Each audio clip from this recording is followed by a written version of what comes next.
Hello dear students, जय हिंद। मैं हूं विनोद दुबे और आप देख रहे हैं इट्स मैच टाइम। उम्मीद करता हूं आप सब स्वस्थ होंगे, मस्त होंगे, पढ़ाई लिखाई अच्छी चल रही होगी, एग्ज़ाम की तैयारी चल रही होगी। देखिए, काफ़ी दिनों बाद हमने ये डिसाइड किया है कि अब हम लोग जो है 9th 10th 11th 12th के सिलेबस के साथ साथ यहाँ पर TET, CTET, super TET और केवीएस के सिलेबस को भी कवर करेंगे। तो मैं अपने स्टूडेंट से जो कि 9th 10th 11th 12th में हैं उनसे कहता हूँ कि अगर आपके घर में कोई ऐसा व्यक्ति है, भाई है, बहन है, चाचा, पापा या मम्मी, क्योंकि आजकल सब एग्ज़ाम की तैयारी कर रहे हैं नौकरी के लिए, तो जो कोई भी मैथ्स की क्लासेस लेना चाहता है, TET, CTET, super TET, KVS की क्लासेस, वो यहाँ पर आकर के पढ़ सकता है। यहाँ पर किसी भी तरीके की फ़ीस नहीं है और यहाँ पर पूरा सिलेबस कवर कराया जाएगा with in the vacancy time.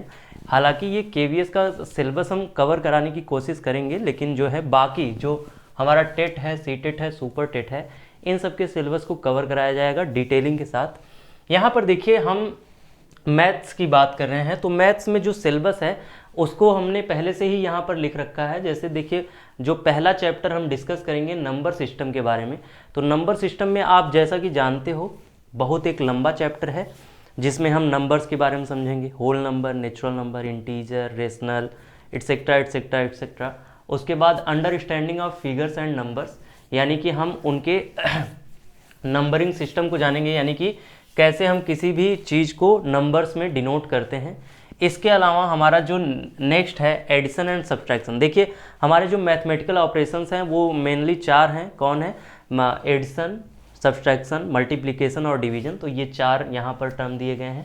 इसके बाद हम मेजरमेंट्स के बारे में पढ़ेंगे, वेट के बारे में पढ़ेंगे, रेशियो एंड प्रोपोर्शन के बारे में पढ़ेंगे, फिर प्रॉफिट लॉस और परसेंटेज के बारे में पढ़ेंगे, कैलेंडर के बारे में पढ़ेंगे, कैलकुलेशन ऑफ एज यानी कि एज से रिलेटेड सब प्रॉब्लम्स, टाइम से रिलेटेड, क्वांटिटी से रिलेटेड, और कुछ पैटर्न्स यानी नंबर सीरीजेस के बारे में पढ़ेंगे जो मैथ्स के ही सेक्शन में आते हैं। हाँ, इसे रीजनिंग भी मान लिया जाता है लेकिन मैथ्स में ही आएगा ये। फ्रैक्शन पढ़ेंगे और लास्ट जो है टीचिंग एड्स यानी मैथ्स से रिलेटेड जो पेडागॉगी है वो भी हम डिस्कस करेंगे। तो आप लोग तैयार हो जाइए। देखिए, यहाँ पर जो सिलेबस चलेगा मैथ्स का वो कम्प्लीटली फ्री ऑफ कॉस्ट होगा। हम कोशिश करेंगे कि हम आपको पीडीएफ भी प्रोवाइड करा सकें। इसके अलावा जो है जो नोट्स होते हैं वो भी प्रोवाइड करा सकें। बाकी जो ऑनलाइन चीज़ें हैं यानी कि क्लास यहाँ चलेगी, इसके अलावा प्रैक्टिस सेट भी यहीं करवाएंगे और प्रीवियस ईयर क्वेश्चंस भी करवाएंगे। आप लोग इतना समझ लीजिए कि जो टेट, सी टेट का या सुपर टेट या जो नई भर्तियां आएंगी, यहाँ तक कि मैं लेखपाल की बात कर रहा हूँ, वीडियो की बात कर रहा हूँ, बीडीओ की बात कर रहा हूँ, ये सारी वैकेंसी से रिलेटेड भी मैथ्स के सिस्टम होंगे, क्योंकि हम एक ऐसा कोर्स लेकर के चलेंगे ताकि हम होलिस्टिक यानी कि इंटीग्रेटेड जो है प्रोसेस को फॉलो करें और सारे जो है सिलेबस को कवर कराया जा सके। तो यहाँ पर ये जो सिलेबस है, number system, understanding of fraction, ये सारा चीज़ आप लोगों ने देख लिया होगा। चलिए हम थोड़ा सा आज डिस्कस कर लेते हैं, उसके बाद क्लासेस प्रॉपर चलेंगी। चलिए देखिए, यहाँ पर क्या है, नंबर सिस्टम है। नंबर सिस्टम की बात करें तो सबसे पहली चीज़ जो हमारे दिमाग में आती है वो आती है नंबर। ये नंबर क्या होता है? तो नंबर को हम एक प्रोसेस, एक विधि, एक ऑब्जेक्ट या एक अंकगणितीय मान बोलते हैं। Number is an object used to denote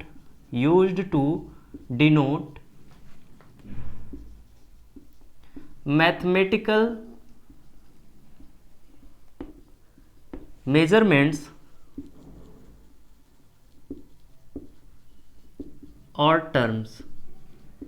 देखिए, अगर हम बात करें नंबर की तो नंबर क्या होता है? एक ऑब्जेक्ट होता है, एक प्रोसेस होता है, एक विधि होती है जो कि गणित को दर्शाने के लिए थ्रू सिंबल्स किसका इस्तेमाल हो जाता है? सिंबल्स का इस्तेमाल होता है। जैसे हम अगर बात करें एक, तो एक क्या है? ये सिंबल ही है। एक को दिखाने के लिए कुछ इस तरीके से हमने सिंबल का इस्तेमाल किया। 2 ये भी सिंबल है, 3 ये भी सिंबल है, और ये सिंबल्स भी आगे मैं अभी आपसे डिस्कस करूंगा उसके बारे में। तो जो नंबर है, नंबर क्या होता है? एक तरीके की प्रोसेस होती है, ऑब्जेक्ट होता है या विधि होती है जो मैथमेटिकल मेजरमेंट्स को दिखाती है। चलिए नेक्स्ट टर्म के बारे में बात कर लेते हैं। देखिए, यहाँ पर जो है आप जब देखेंगे तो जैसे मैंने लिख लिया 234 यानी 234, हिंदी में 234 लिख दिया हमने। तो ये हमें क्या दिखाता है, एक नंबर के बारे में बताता है। 234 क्या है, एक नंबर है, लेकिन उसमें कौन कौन से अंक इस्तेमाल किए गए हैं, डिजिट कौन कौन से इस्तेमाल किए हैं, वो 2 है, 3 है और 4 है। तो अंक और नंबर यानी संख्या, अंक एंड संख्या, अंक जो होते हैं वो प्रतीक होते हैं। क्या होते हैं, प्रतीक होते हैं, सिंबल्स। और संख्या क्या होती है, कॉम्बिनेशन ऑफ सिंबल्स।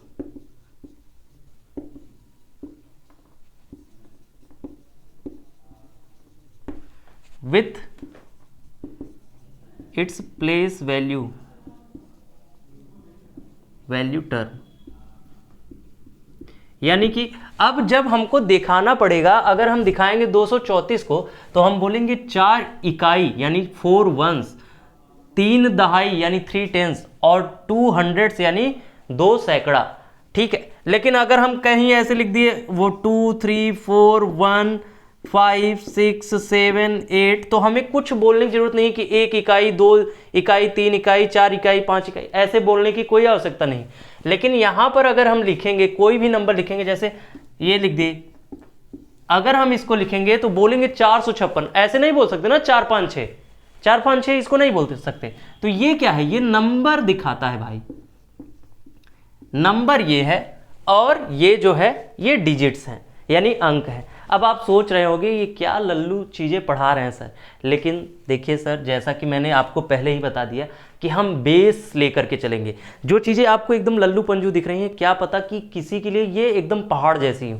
ठीक है, क्योंकि यहाँ पर जो स्टूडेंट्स हैं वो अलग अलग तरीके के हैं, उन्हें अपना भविष्य बनाना है। ज़रूरी नहीं है कि वो शुरुआती दिनों में कोई चीज़ नहीं सीख पाए, क्योंकि सीखने की कोई उम्र नहीं होती। तो यहाँ हम हर चीज़ को बेसिक लेवल से पढ़ाएंगे।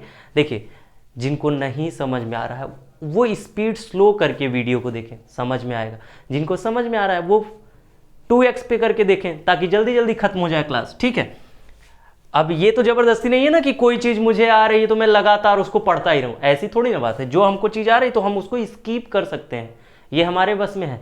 तो भैया कोई नाराज नहीं होगा इस बात से, क्योंकि नाराजगी जो है किसी भी काम में जायज़ नहीं होती है। चलिए हम आगे के टर्म्स के बारे में बात करेंगे। जब आगे के टर्म्स के बारे में बात करेंगे तो हमें पता चलेगा कि नंबर क्या होते हैं, कितने प्रकार के होते हैं। ठीक है, देखिए मैं बाइलिंगुअल चलूंगा, यानी इंग्लिश में चलूंगा, हिंदी प्लस इंग्लिश। ठीक है, तो इसमें आपको चीज़ें समझ में आएंगी। जैसे देखिए यहाँ पर अगर मैं बात करूं पहला क्या बोलूंगा, होल नंबर। क्या बोलूंगा, होल नंबर। होल नंबर समझ रहे हो, हिंदी में क्या बोलेंगे, पूर्ण संख्या। अब यहां पर जितने भी स्टूडेंट हैं वो इतना ध्यान रखें कि उन्हें डिफिनीशन से ज़्यादा ये चीज़ समझनी होगी कि इसका एप्लीकेशन क्या है, क्योंकि डिफिनीशन तो बहुत कम ही मात्रा में पूछता है, बहुत कम या न के बराबर। जैसे होल नंबर पूछ लिया तो आप बोलोगे starts from 0 to goes to, जैसा कि आप देख रहे हैं start from 0 goes to infinity. क्या है, गोज टू इन्फिनिटी। सीधी सी बात कर दें कि भैया 0 1 2 3 4 5 dot dot dot dot infinity. अब आप सोच रहे होगे कि सर ये इन्फिनिटी का क्या मतलब है। सर इन्फिनिटी मतलब अनंत तक जा रहा है। हमें नहीं पता है कि ये लिस्ट जो है या ये जो सीरीज है वो कहाँ तक जाएगी, ये हमें नहीं पता है। तो उसको डिनोट करने के लिए एक साइन का इस्तेमाल किया जाता है जिसका नाम है इन्फिनिटी। क्या बोलते हैं, इस इन्फिनिटी। तो होल नंबर को आप हिंदी में बोलते हैं पूर्ण संख्या। ये 0 से शुरू होता है, इन्फिनिटी तक जाता है और यहीं से मैथ्स शुरू हो जाता है। चलिए आपको दिखाते हैं हम दूसरा नंबर। दूसरा नंबर क्या है, नेचुरल नंबर है। क्या है, नेचुरल नंबर।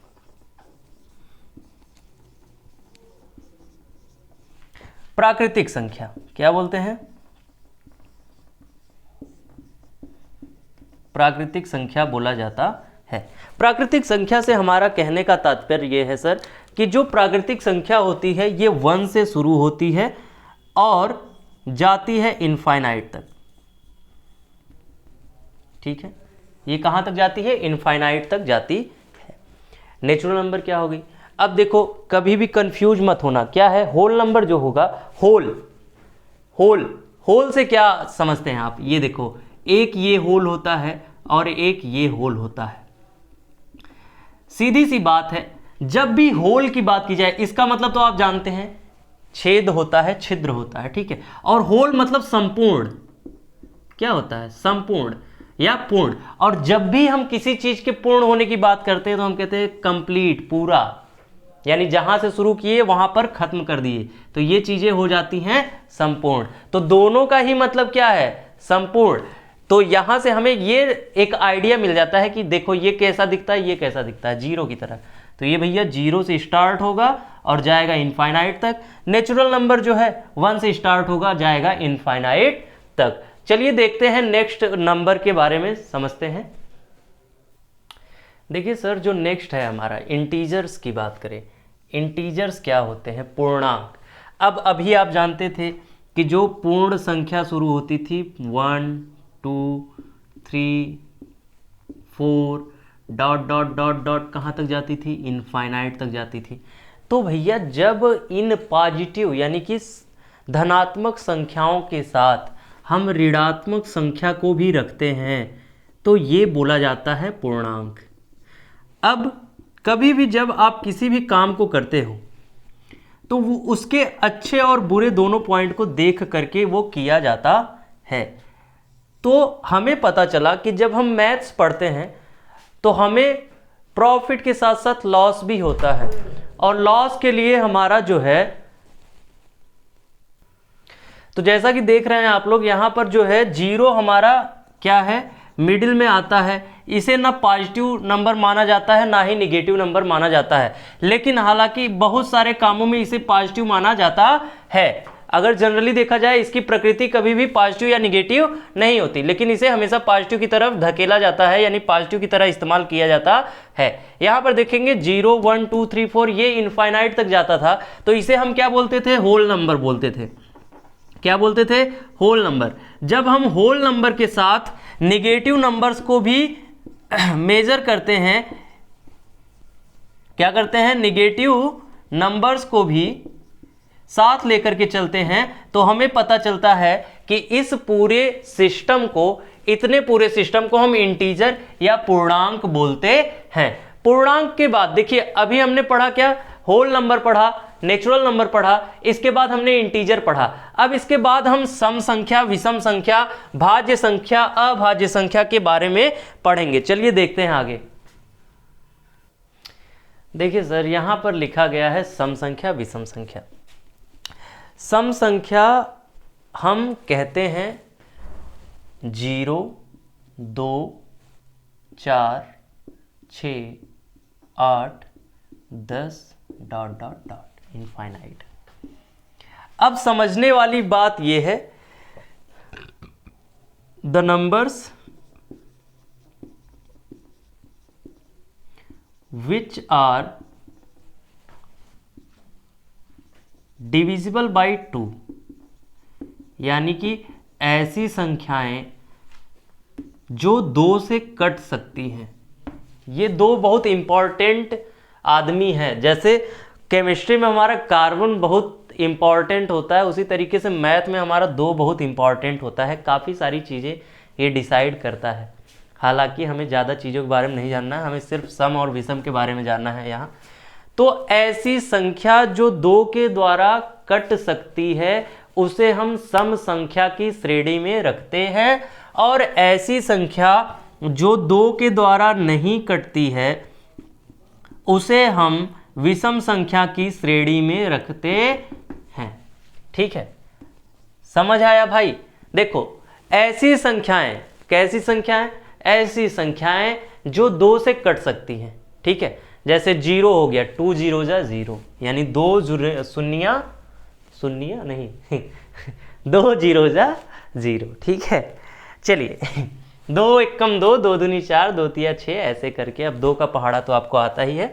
यहां पर भैया जो 2 से ना ही कटे, तो 2 से 1 नहीं कटता, 3 नहीं कटता, 5 नहीं कटता, इस तरीके से कई सारी संख्याएं हैं जो 2 से नहीं कटती हैं। तो उन सभी संख्याओं को हम विषम की श्रेणी में रख देंगे और जो संख्याएं कटती हैं उनको हम सम की श्रेणी में रखेंगे। इसके बाद देखिए हम पढ़ेंगे भाज्य संख्या और अभाज्य संख्या, यानी composite number and prime number. चलिए आप लोग यहां पर बने रहिए और आगे देखते रहिए। देखिए क्या पढ़ेंगे, कंपोजिट नंबर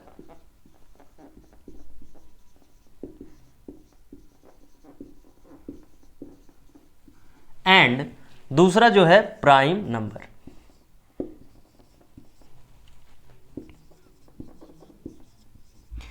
अब इन दोनों के बारे में देखो, प्राइम नंबर को क्या कहेंगे, अभाज्य संख्या, अभाज्य संख्या,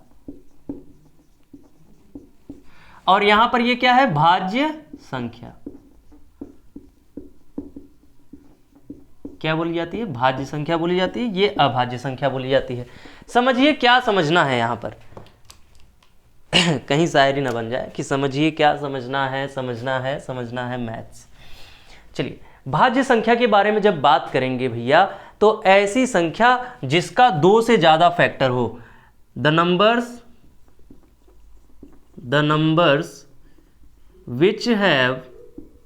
which have more than 2 factors, 2 नहीं लिखूंगा नहीं तो आप लोग कंफ्यूज हो जाएंगे, 2 फैक्टर्स। अब फैक्टर्स क्या होते हैं वो भी मैं समझा देता हूं कि जब हम किसी संख्या को काटते हैं, तो जिस नंबर से हम किसी संख्या को डिवाइड करते हैं यानी काटते हैं, वो संख्या फैक्टर बोली जाती है। जैसे अगर हम 4 की बात कर लें तो 4 1 से भी कटेगा, ठीक है, 2 से भी कटेगा और 4 से भी कटेगा, यानी 1 2 3। इसके कितने फैक्टर हैं, 3 फैक्टर्स हैं। कितने फैक्टर हैं, 3 फैक्टर्स।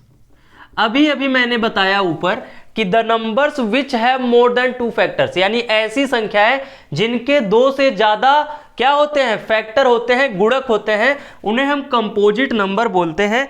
तो जैसे एग्जाम्पल लेना है तो मैं एग्जाम्पल इधर लिख देता हूं। एग्जाम्पल हो गया 4 6 9 10 12, ठीक है, डॉट डॉट डॉट। इस तरीके की संख्या को हम क्या कहेंगे, कंपोजिट नंबर कहेंगे। हम सब के पीछे इन्फिनिटी इसलिए लगाएंगे क्योंकि इन्फिनिटी तक ये सब जाएंगे, क्योंकि हमें नहीं पता है कि ये इनका विस्तार कहां तक होने वाला है। इसी तरीके से हम प्राइम नंबर के बारे में बात करते हैं। तो भैया द नंबर्स which have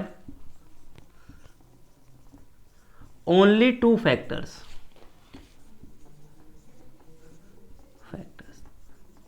अब वो क्या होगा, 1 होगा। पहला फैक्टर क्या होगा, 1 होगा, और दूसरा फैक्टर होगा,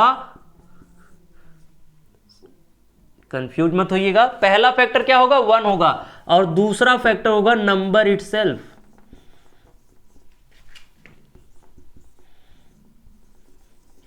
यानी कि जब हम बात करेंगे अभाज्य संख्या की, तो ऐसी संख्याएं जिनका सिर्फ और सिर्फ 2 फैक्टर होगा, वो होगा 1, और जो भी नंबर मान लो x एक अभाज्य संख्या है तो यही 1-2 फैक्टर होंगे इनके।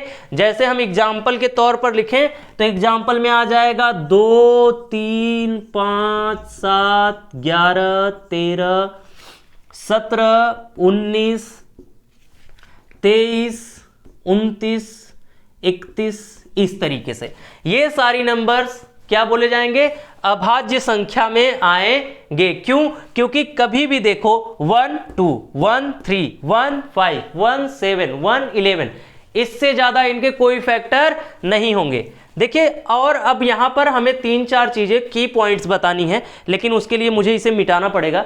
चलिए देखते हैं। देखिए सर, एक बार फिर हम समझ लेते हैं। कंपोजिट नंबर के बारे में बात करें तो यहां पर कुछ की पॉइंट्स हैं। अगर हम बात करें स्मॉलेस्ट कंपोजिट नंबर,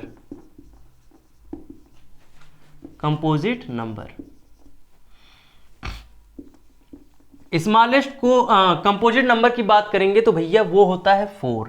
क्या होता है, 4। यहां पर अगर हम बात करें स्मॉलेस्ट प्राइम नंबर।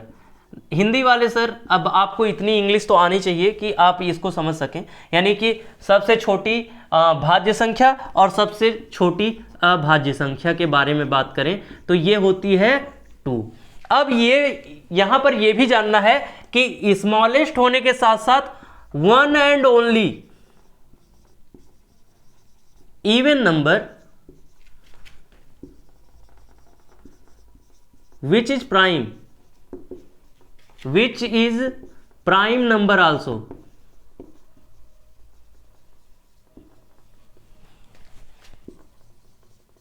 is 2।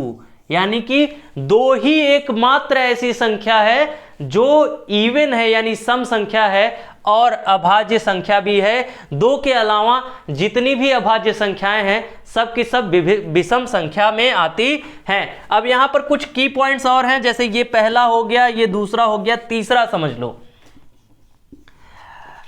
क्या है, प्राइम नंबर्स बिटवीन 1 and 50 कितने होंगे? 1 से 50 के बीच में सर कितनी प्राइम नंबर्स हैं? तो बताने के लिए मैं आपको बता दूं कि वो 15 हैं। कितने हैं? 15। अगर लिखना चाहते हैं तो चलिए देख लीजिए, 1 नहीं है, 1 जो है ना ही, एक चीज और लिख लीजिए, 1 is neither a prime number nor a composite number.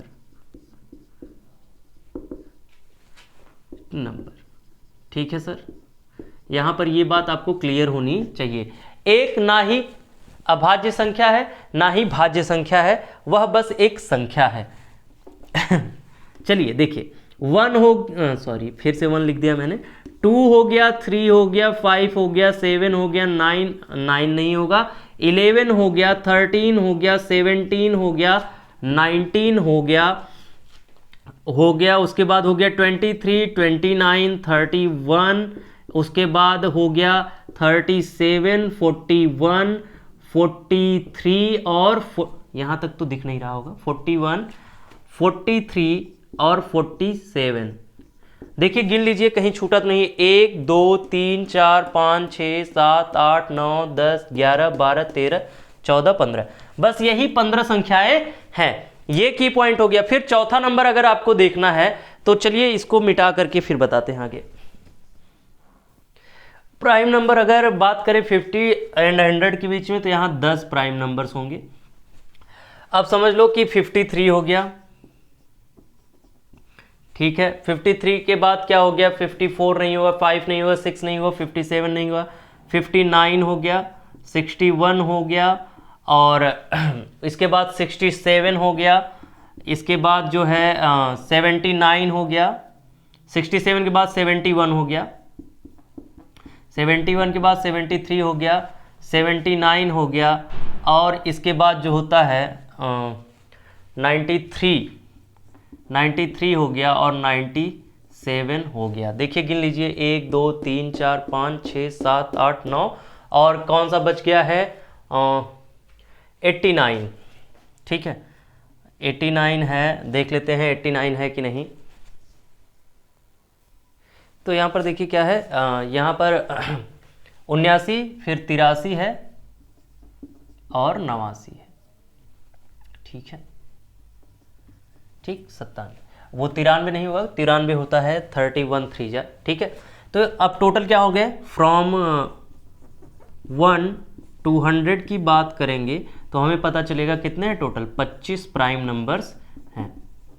ये बात आप याद रखेंगे क्योंकि एग्ज़ाम में पूछ लेता है, फिर हमको अगर गिनना पड़ेगा तो टाइम जाता है, हमारा टाइम वेस्ट होता है। तो इससे अच्छा कि हमें पता रहे। तो 1 से 50 के बीच में 15 अभाज्य संख्याएं हैं, और जो 50 से 100 के बीच में 10 हैं, तो टोटल 1 से 50 के बीच में 25 अभाज्य संख्याएं हैं। इसके बाद की अगर हम बात करें सर, जैसा कि आपको पता होना चाहिए कि जो संख्या है 2 3 4 5 6 7 8 9, देखिए कौन कौन सी संख्या है, 2 3 4 5 6 7 8 9, ये संख्याएं जो हैं 1 से 100 के बीच में 20 टाइम्स यानी कि 20 बार आती हैं। अगर हम बात करें इसकी तो ये कितने टाइम आता है, 20 टाइम्स आते हैं हर एक, यानी 2 कितनी बार आता है, 20 बार, 3 कितनी बार आता है, 20 बार, एक जो होता है वो 21 टाइम्स 21 बार आता है। और अगर हम जीरो की बात करें तो जीरो को काउंट करिए तो पता चलेगा जीरो का क्या है, 10 में एक जीरो, तो 10 20 30 40 50 60 70 80 90, 9 हो गए और 10, यानी 100 में 2 जीरो तो 11 टाइम्स, कितने टाइम्स आता है, 11 बार आता है। कौन, जीरो जो होता है वो 11 बार आता है। ये सारी चीजें आप मतलब दिमाग में रखिए क्योंकि कभी कभी पूछा जा सकता है। चलिए नेक्स्ट टर्म पे बढ़ते हैं आगे। तो जैसा कि आप जानते हैं हमने पढ़ लिया नेचुरल नंबर, होल नंबर, ठीक है, इसके बाद हमने पढ़ लिया इंटीजर, फिर हमने पढ़ लिया इवन नंबर, ऑड नंबर, इसके बाद हमने पढ़ लिया प्राइम नंबर, कंपोजिट नंबर। अब इसके बाद जो हमारा टर्म है वो आता है रेशनल नंबर का। किसका नंबर आता है, रेशनल नंबर। रेशनल नंबर से हमारा तात्पर्य यही है सर कि ऐसी संख्याएं, the numbers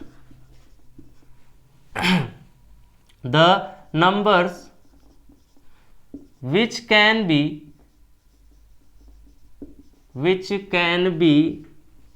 expressed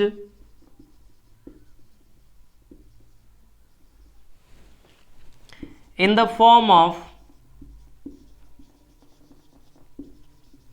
P by Q, यानी कि ऐसे नंबर जिसे हम P by Q के फॉर्म में दिखा सके, where Q is not equal to 0, यानी कि यहां पर P क्या होगा, P होगा न्यूमरेटर यानी अंश, क्या होगा, न्यूमरेटर, और Q क्या होगा, Q होगा यहां पर डिनोमिनेटर,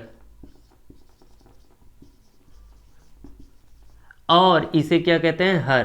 तो कभी भी हर जो होता है वो 0 के बराबर नहीं होना चाहिए। जैसे हमने लिख दिया 3/4, 4/6, 5/3, तो ये सब क्या है, रेशनल नंबर्स हैं। क्या है ये, रेशनल नंबर्स हैं। अब देखिए रेशनल नंबर में हम बात करेंगे, यहां जो नंबर लिखा गया है ना, यहां नंबर जो होगा वो इंटीजर के फॉर्म में होगा, यानी कि P and Q are integers, यानी कि रेशनल नंबर पॉजिटिव के साथ साथ नेगेटिव भी हो सकता है, ठीक है।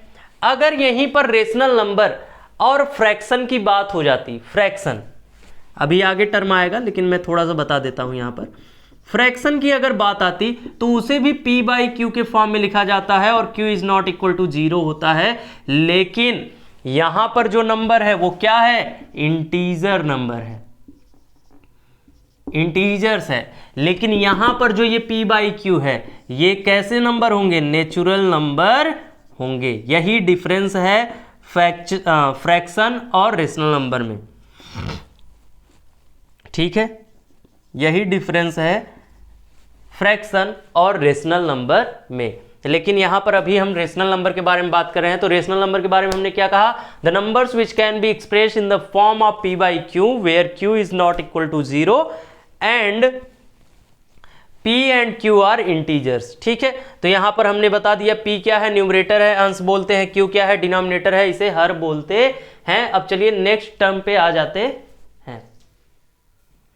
अब रेशनल नंबर पढ़ लिया, तो रेशनल नंबर के बाद क्या आएगा सर, रेशनल नंबर के बाद आएगा इर्रेशनल नंबर। क्या आएगा, इर्रेशनल नंबर।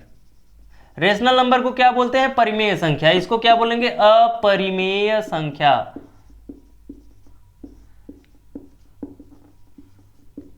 क्या बोलेंगे इसको, अपरिमेय संख्या बोलेंगे। तो भैया ऐसे number, the numbers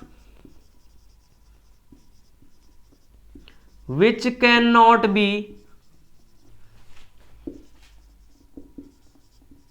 expressed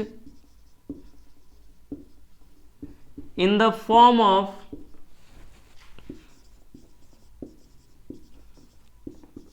p/q, यानी कि ऐसे नंबर जिन्हें हम p/q के फॉर्म में नहीं लिख सकते वो हमारे क्या बोले जाएंगे, इर्रेशनल नंबर बोले जाएंगे। एग्जाम्पल देख लेना है, तो जैसे रूट में ले लिया 2, रूट में ले लिया 3, रूट में ले लिया 5, रूट में ले लिया 7, माइनस में ले लो, प्लस में ले लो, ठीक है, ये क्या होंगे, इर्रेशनल नंबर होंगे। अगर कोई कह दे कि क्या रूट में 4 या रूट में 9 या रूट में 16 इर्रेशनल नंबर है, तो आप क्या बोलोगे, इर्रेशनल नंबर है? तो आप बोलोगे सर नहीं, इर्रेशनल नंबर नहीं है। क्यों?